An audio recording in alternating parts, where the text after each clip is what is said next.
Well, good evening and welcome to the Arbor Hills Nature Preserve in Plano, Texas.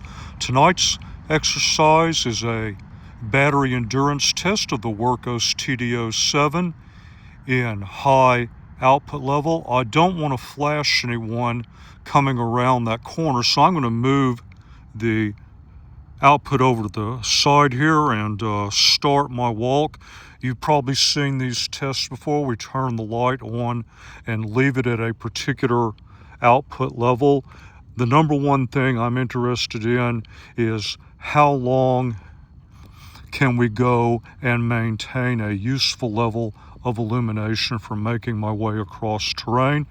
And if time allows, we'll just have to see how long does it take the battery to run out. We've been at it a couple of minutes, so I'm just going to continue walking here and we'll see how things go. And by the way, remember, this is not beam shot testing. We've already done that. This is battery endurance. And there is our time update at the bridge here.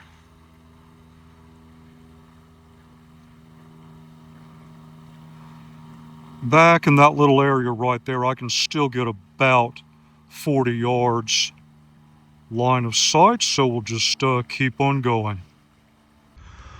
Well, it's been a couple of minutes. This is one of the trails that you might have to be forced to follow. Of course, we had very hard rain, severe thunderstorms throughout the day.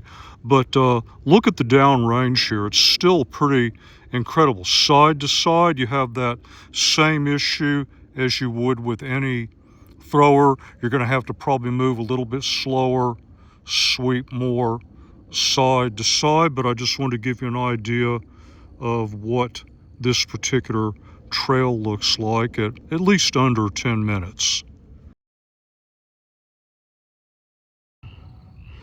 And time update.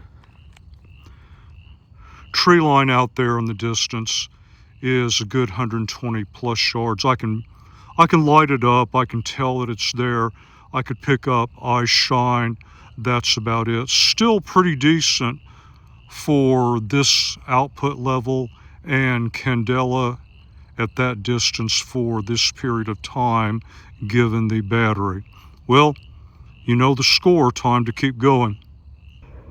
And here we are at just over 20 minutes. Another view of another path.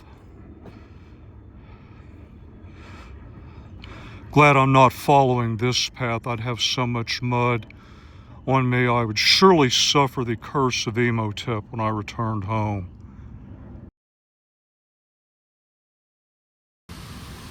And there is our time update.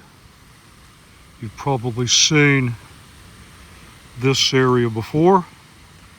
With all the growth, it's kind of tough. Maybe there's one hole right there that I could get 55 or so yards line of sight, and it does appear as if we've lost a bit.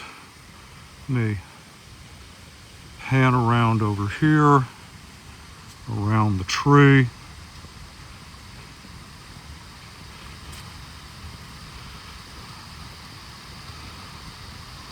Look through here.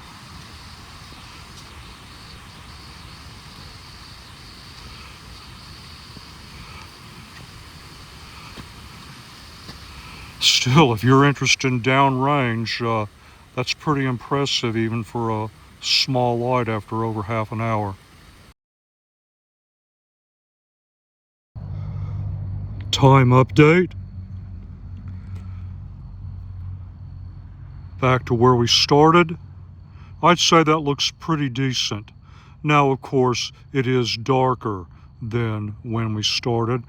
And if memory serves, we should be getting in the ballpark of the vendor stated ANSI FL1 runtime for this output.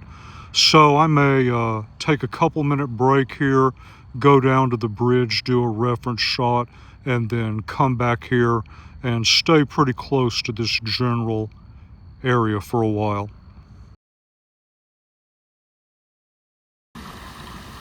There is the time at the bridge. Still cranking it out. If I was in a wide open area, which I was headed here, I can easily do basic identification out to 45, 50 yards, no problem. Of course, detection further than that.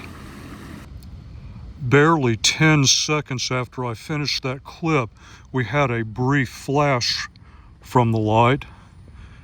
This is just a bunch of muddy slop you might have to make your way through. And here is another look at a pass, still very good downrange. I'm thinking that maybe that was the indication of hitting the ANSI-FL1 runtime, because it does look like we've lost a bit, but with a high candela light, you're going to get, pretty decent downrange right till the very end.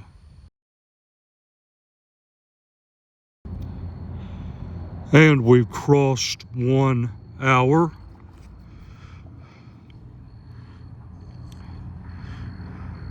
Now, I've stepped that off in the past. That's just barely over 50 yards. And I mean, if I'm out and trying to make my way back to where I started, just get back to safety, I can totally work with that.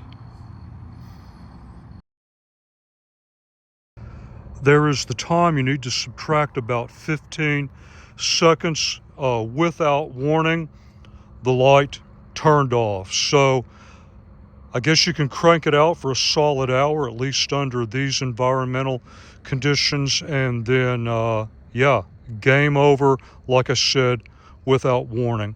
In terms of heat, it was there, not anywhere near uncomfortable for about the first half hour, pretty much non-existent from then on. I would say the light met or exceeded its ANSI-FL1 runtime, but didn't run very much beyond that.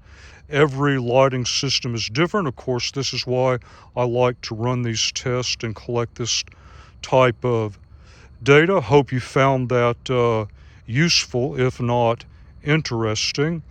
And as always, until the next review, thank you very much for your time, and thank you for watching the video.